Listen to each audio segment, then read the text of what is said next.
பெரும்பாலும் ஆராய்ச்சிகளுக்கு எலியை ஏன் பயன்படுத்துறாங்க அப்படின்னு தெரியுமா? அது கருப்பு எலியா இருந்தாலும் சரி, வெள்ளை எலியா இருந்தாலும் சரி, பெரும்பாலும் ஆராய்ச்சிகளுக்கு என்ன பண்ணுவாங்க அப்படின்னா, எலிகளை பயன்படுத்துவாங்க. அது எதுக்காக எலி பயன்படுத்துறாங்க அப்படின்னு தெரியுமா? அதை நான் சொல்றேன். இப்ப நம்மளுக்கு ஏதாவது ஒரு பிரச்சனை வருது அப்படின்னா, அதுக்கு புதுசா மருந்து கண்டுபிடிக்கிறாங்க அப்படின்னா, முதல்ல எதை வச்சு டெஸ்ட் பண்ணுவாங்க அப்படின்னா, எலிக்கு செலுத்திட்டு அதுக்கப்புறம் தான் நம்மளுக்கு பயன்படுத்துவாங்க. சரி, எதுக்காக அப்படி பயன்படுத்துறாங்க அப்படின்னா, எலி ஒரு சோசியலிசமான மிருகம். அது பெரும்பாலும் என்ன பண்ணும் அப்படின்னா, கூட்டமா தான் வாழும்.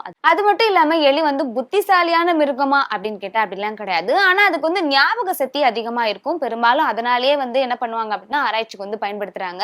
எலியோட பற்கள் எப்படி இருக்குன்னா, பெரிய நீளமான பற்களா இருக்கும். அதனாலதான் என்ன இது எலி கொறிச்சு போட்ட மாதிரி இருக்கு அப்படின்னு சொல்லி கேட்பாங்களா, அதனாலதான் அதோட பற்கள் நீளமா வளர்ந்துச்சு அப்படின்னா அதுக்கு மிகவும் ஆபத்து. அது மட்டும் இல்லாம அதோட பற்கள் கூர்மையா இருக்கும் அப்படின்னு சொல்றாங்க. இப்ப நம்ம வீட்டுல என்ன பண்ணுவோம், எலி தொல்லை அதிகமா இருக்குன்னு சொல்லிட்டு எலி பொறி வச்சோம், மறுநாள் பார்த்தோம் அப்படின்னா என்னப்பா எலியே மாட்ட மாட்டேங்குது அப்படின்னு தோணுல.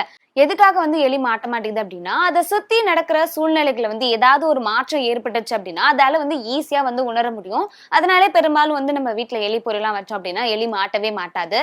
அது மட்டும் இல்லாம எலிக்கு ஜம்பிங், அந்த உருண்டு போவோம் அப்படி சொல்லுவாங்கல்ல, உருண்டு போற மாதிரி ஜம்பிங், டைவிங் இதெல்லாம் தெரியும். அதனாலே என்னவோ பூனைகள்கிட்ட இருந்து ஈஸியா எலிகள் தப்பிச்சிடும். எலிகளோட உடல் உறுப்புகளை மிக முக்கியமான பாகமா எது கருதப்படுது அப்படின்னா வால் தான் சொல்லுவாங்க. எதுக்காக வால் ரொம்ப முக்கியமானதா கருதப்படுதுன்னா, மத்த எலிகளோட கம்யூனிகேஷன் பண்ணிக்கிறது, அதாவது தொடர்பு வச்சுக்கிறதுக்கு எது பயன்படுத்து அப்படின்னா அதோட வால் தான் பயன்படுத்தும். அது மட்டும் இல்லாம எலிகளோட உடல்ல ஏற்படக்கூடிய வெப்பநிலையை சராசரியா வச்சுக்கிறதுக்கும் அது வால் தான் பயன்படுது.